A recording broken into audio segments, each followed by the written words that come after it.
Welcome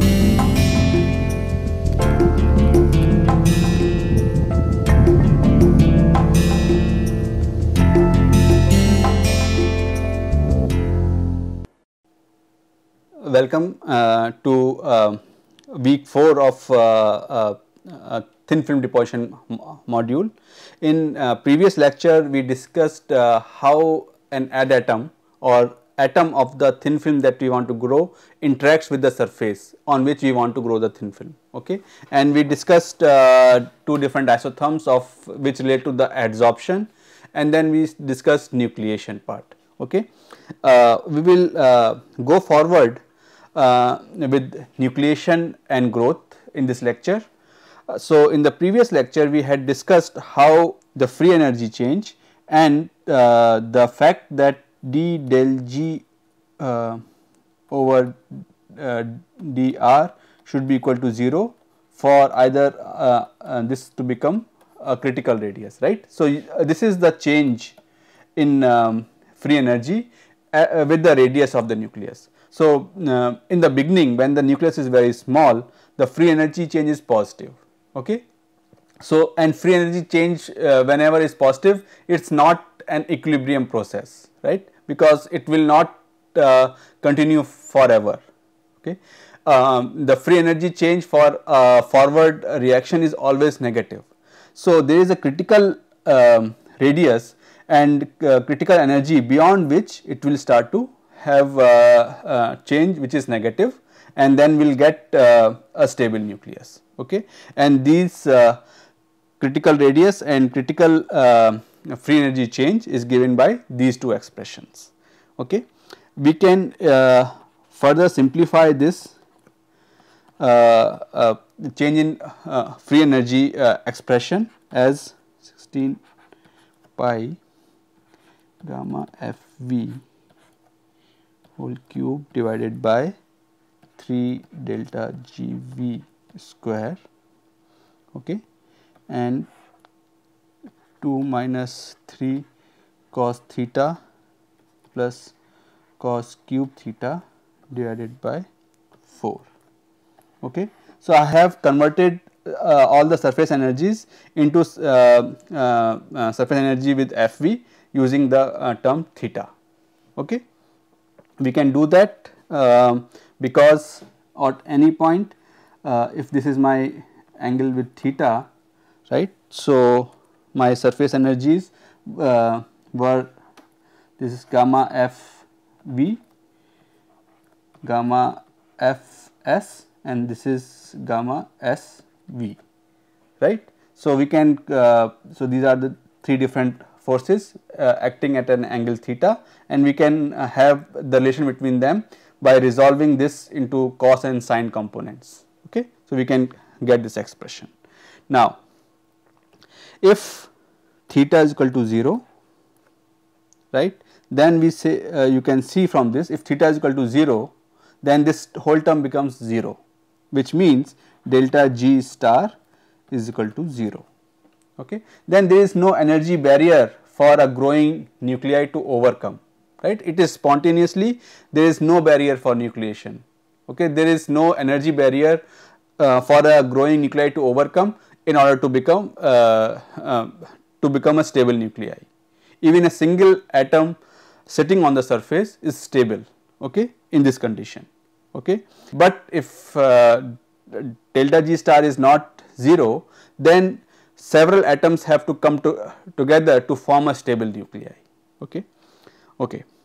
In the second term, if theta is equal to 180 degrees, then this term will become 1, okay, and then you can relate it to homogeneous nucleation. Okay. So, this will become homogeneous nucleation. Okay. If the free energy change is 0, then you can relate it to homogeneous nucleation. So, these are the two different extremes of this. Now, the expression for change in energy delta G that we had discussed in last lecture, given as A 3r cube delta GV plus A1 r square gamma FV plus A2 r square gamma FV minus A2 r square gamma Fs. Okay. So, this was my my expression. Let me double check. Sorry, gamma. Sorry, this is the SV. Okay, this is Fs. This is the surface being formed, and this is Fe. Okay, so this was my expression, which is a generalized expression.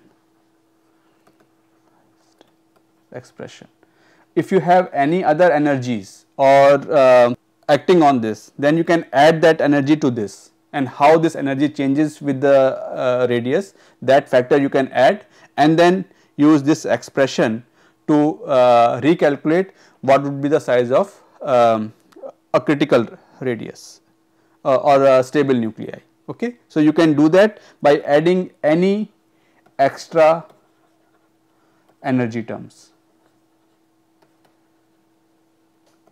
Okay, you can add them here.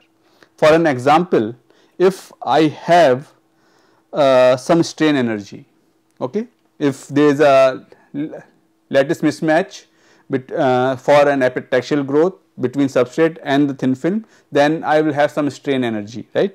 So, and this strain energy will again depend on the volume of the thin film. So, this is volumetric thin strain energy. So, let us say this delta Gs, this change in delta G because of strain energy is volume component and delta Gs. So, this is strain energy. So, we can add this strain energy to this term and then calculate the critical radius. Okay.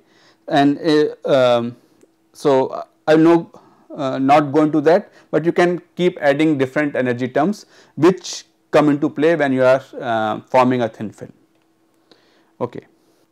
Now, we look at different modes of thin film growth, okay, because there are interplay of different surface energies, okay, and in between these two extremes. Okay. So, we will discuss thin film growth modes.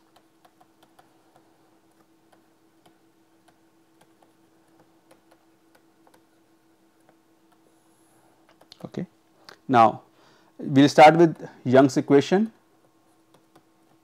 which relates different interface or surface energies such as gamma SV is equal to gamma Fs plus gamma Fv cos theta.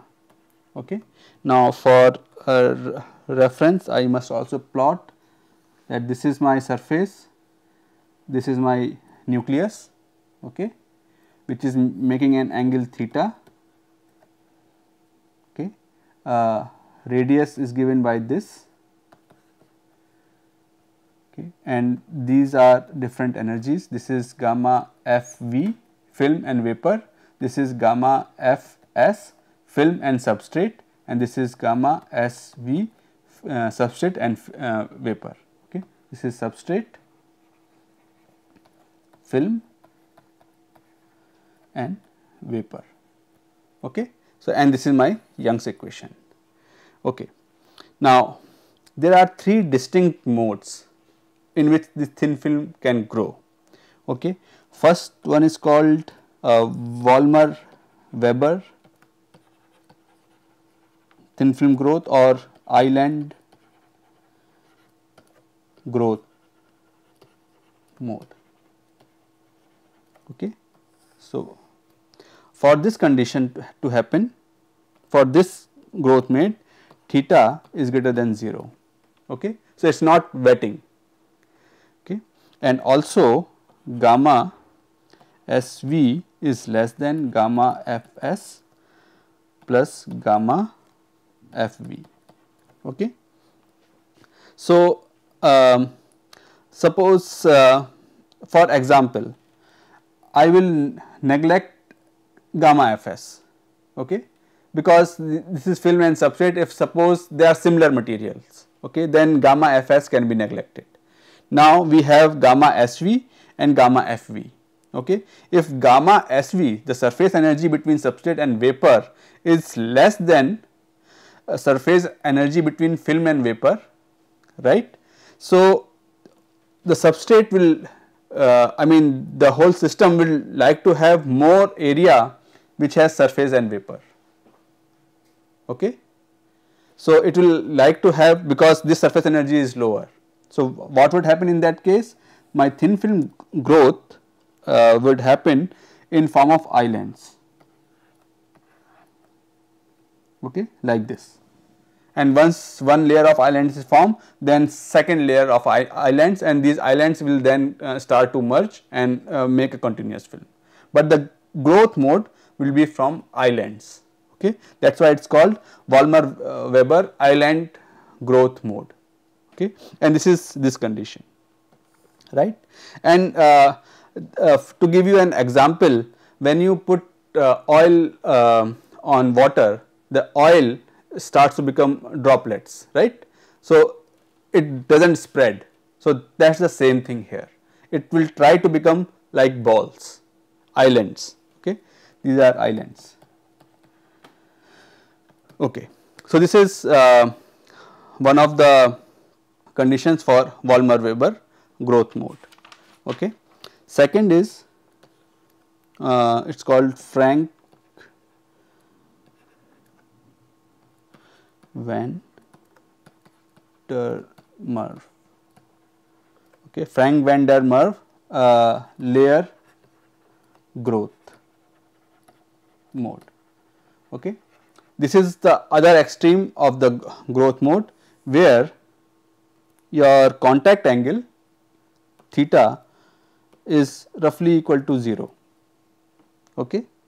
In this case, your gamma Sv is higher, okay. That is surface energy between substrate and vapor is very high compared to gamma Fv, okay. Again I am neglecting this for simplicity, or it is even higher than, because this is plus gamma Fs, okay. So it is higher than these two energies combined, because when you have this layer growth, you are eliminating this surface and you are creating these two surface energies, right. So this energy is much higher than or surface energy is much higher than the combined of these two. So what would happen for the growth for the deposition? It will form layers,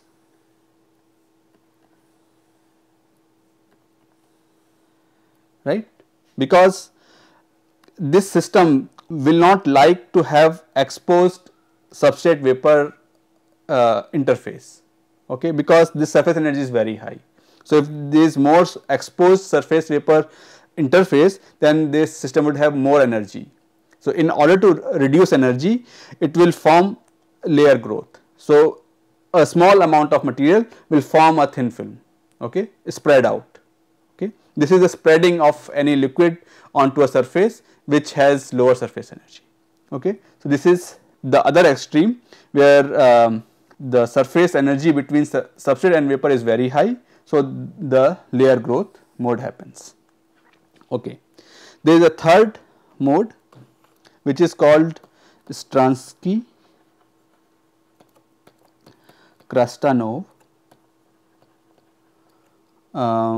growth mode, okay. We will discuss what this growth mode is, and this is a very complicated mode. It is not completely understood, but there are some insights into it, okay.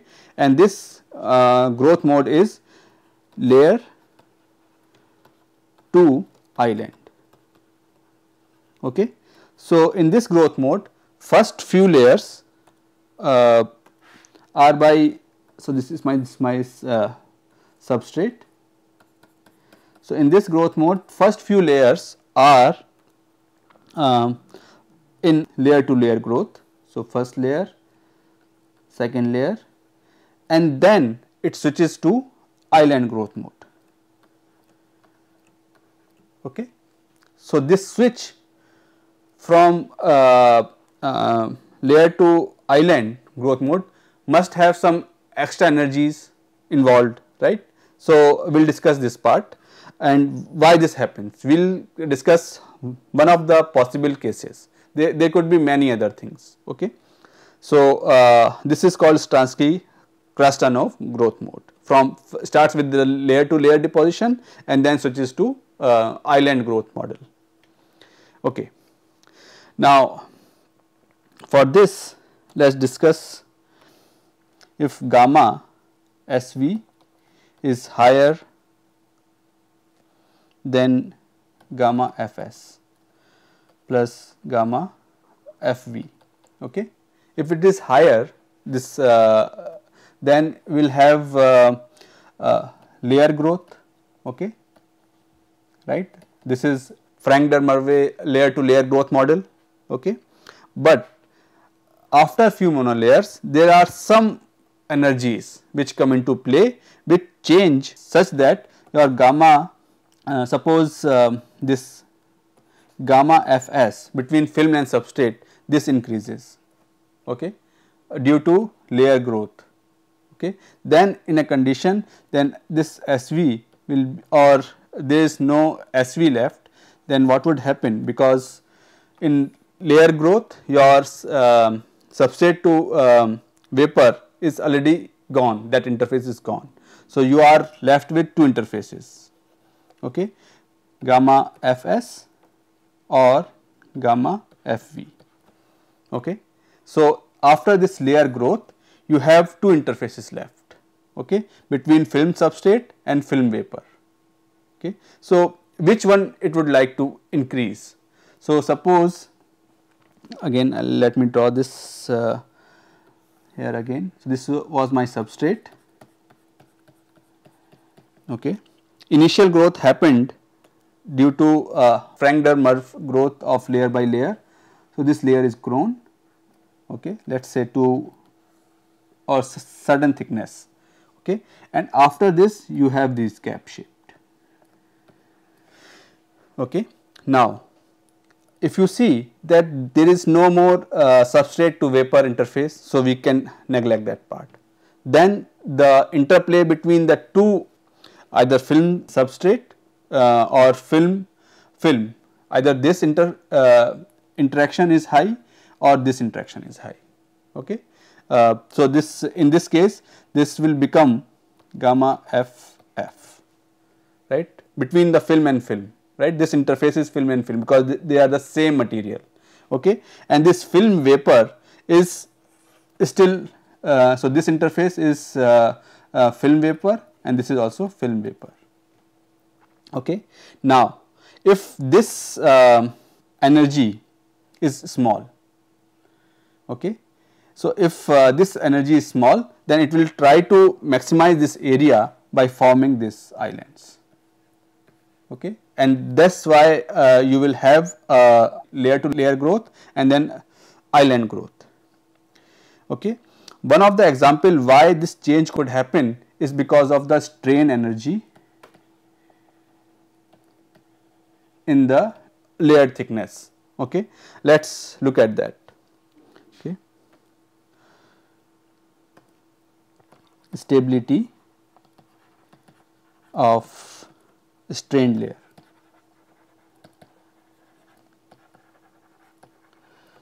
Okay. So, suppose we have a let us go back to epitaxial growth model, okay, and we have a lattice mismatch, and this lattice mismatch will give you some strain energy. Okay. Now, strain energy in film we can write as Gs, okay, where Gs would be equal to 1 by 2 Young's modulus the strain. Okay. So, is the strain and this is Young's modulus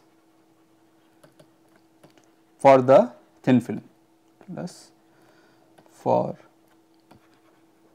thin film. Okay. So, this will be my strain energy.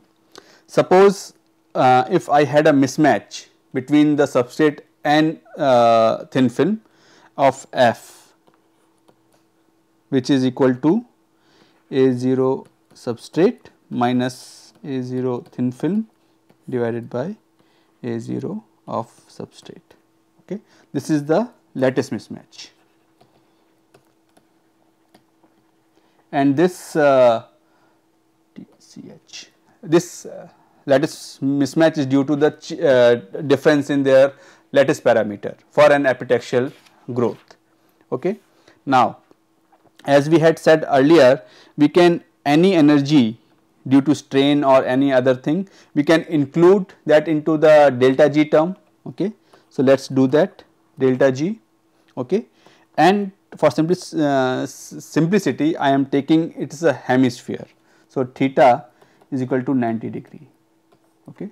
So, this is my hemispherical and this is 90 degree, okay, on my substrate.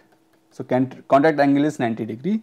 It simplifies things, okay, for our purpose to discuss this part. Okay. So, when we do that, this will become 2 pi r cube by 3 delta GV volume change, phase change energy, plus pi r square gamma, okay, plus delta GS. Okay.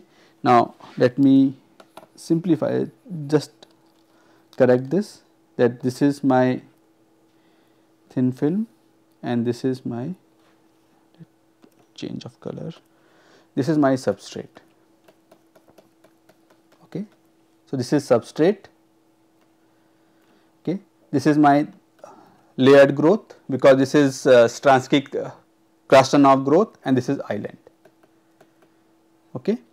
So, the interface is only between this and this volume, right. This is my gamma FV, we can write this as FV. Okay. So, this is my total energy change, and we can now discuss change in strain energy, delta GS. Okay. Suppose we say that formation of islands releases strain energy of layered thin film. Okay. So, the formation of island is because there is too much strain energy in the layered growth. So, by formation of islands it will release some of that strain. Okay. So, we say that before nucleation my GS was 1 by 2 y f square h. Okay. Let me go back, this is per unit length or thickness. Okay. This h here is the thickness, h is the thickness of layered growth. Okay. So, this was my before nucleation of islands, all the strain due to mismatch was present in the film of thickness h. Okay. After nucleation or island formation, let me not write nucleation, before island formation and after island formation. Okay. So, now GS1 GS2 is 1 by 2 gamma h. Okay. I will say that this is strain after island formation. Okay. So, even after formation of island there is some strain left in the thin film or the layered. Okay. So, this is the change upon formation of island. Okay. So, my delta GS would be equal to 1 by 2 epsilon square minus f square into gamma into h. So, this is my change in strain energy. This is change in strain energy upon island formation. Okay. Now, if you see that say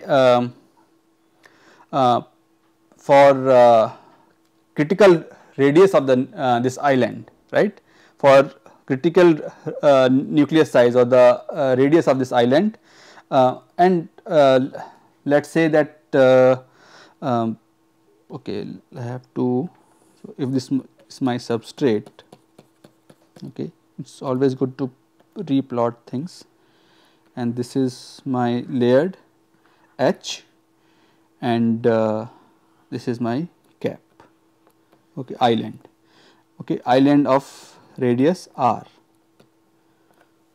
Okay. So, the area of this island would be pi r square. Okay.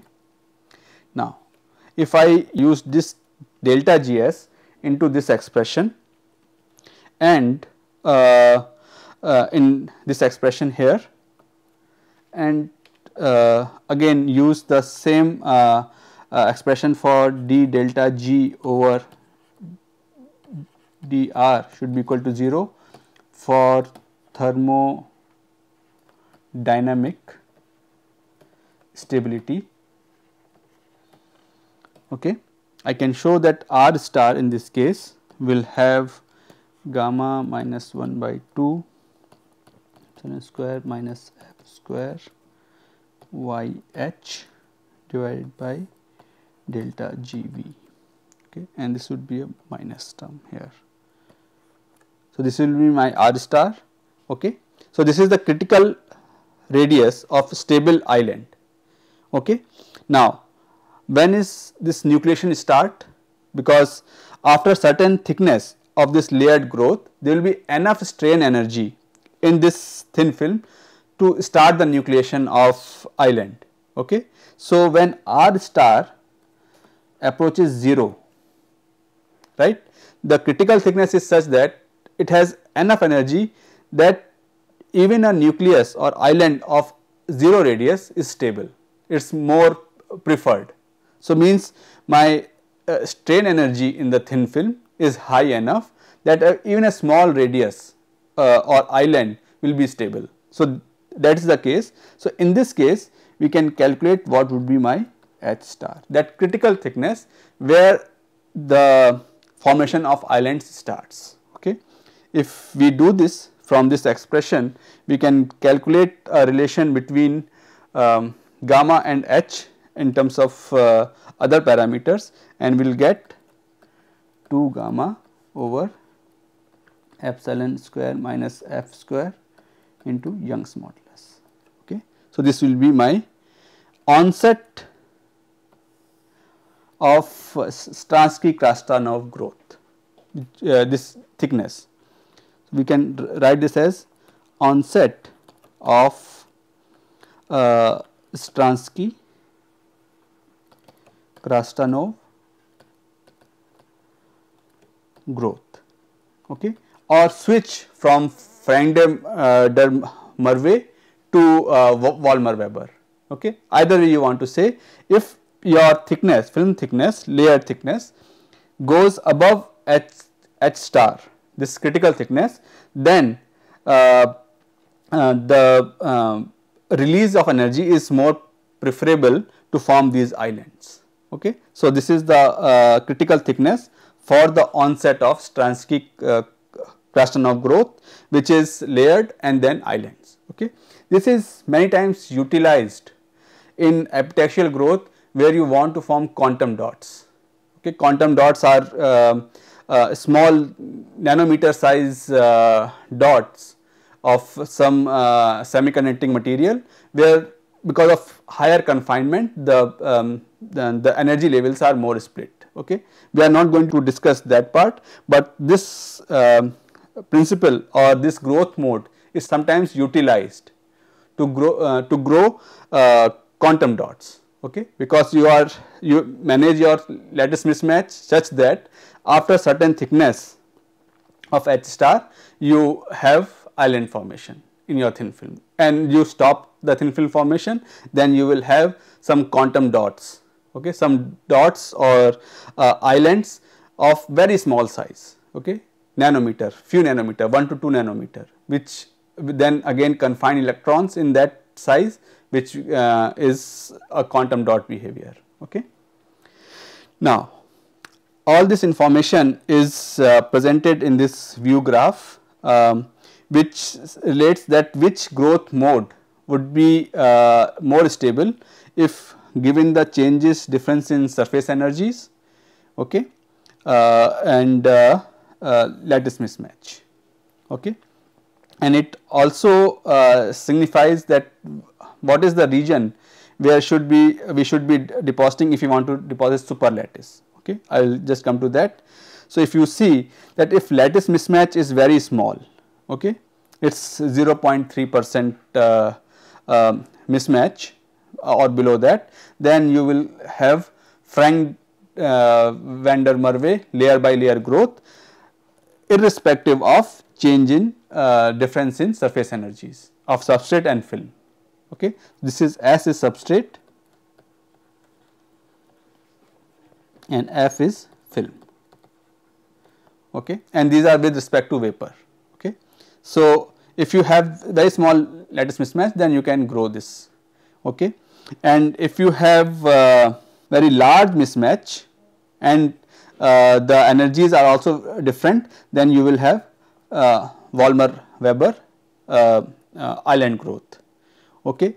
In between there is a region where these two exactly match up to give you Stransky-Krastanov mode, which is layer plus island growth. Okay. So, this is a view graph where you can see how the surface energy mismatch and lattice parameter mismatch can be interplayed to change the growth mode. Okay. So, and these super lattices are artificial lattices where you deposit on a substrate. Again, this is an epitaxial growth. Okay. Epitaxial growth of thin films of different compositions, but such that the lattice mismatch is managed. So, what you do is that you have one layer and then you grow another layer. Okay. There will be some lattice mismatch, but you do not go above the critical thickness. So, there is no island growth. Okay. Then you switch your material to a different material. Again, there will be a lattice mismatch, but the strain in these two films is in opposite direction. Okay. Then, so that there is no buildup of strain in these two layers. Then you can switch back to your first layer. Again, there will be some strain, but then you can switch back to another composition of a different material or different composition such that this strain is nullified. So, if one layer has compressive strain, the second layer has tensile strain. So, overall in repetition you can keep building this up, okay, and very thin layers, this would be 1 to 10 nanometer thin, okay, and you can build different layers, and this is what is called a super lattice. Okay. And this has also various applications in solid state optics as well as electronic materials. Okay. So, with this we will stop here for this lecture and we will discuss nucleation and kinetics aspects of nucleation and how temperature and deposition rate change your thin film morphology in the next lectures. Thank you very much.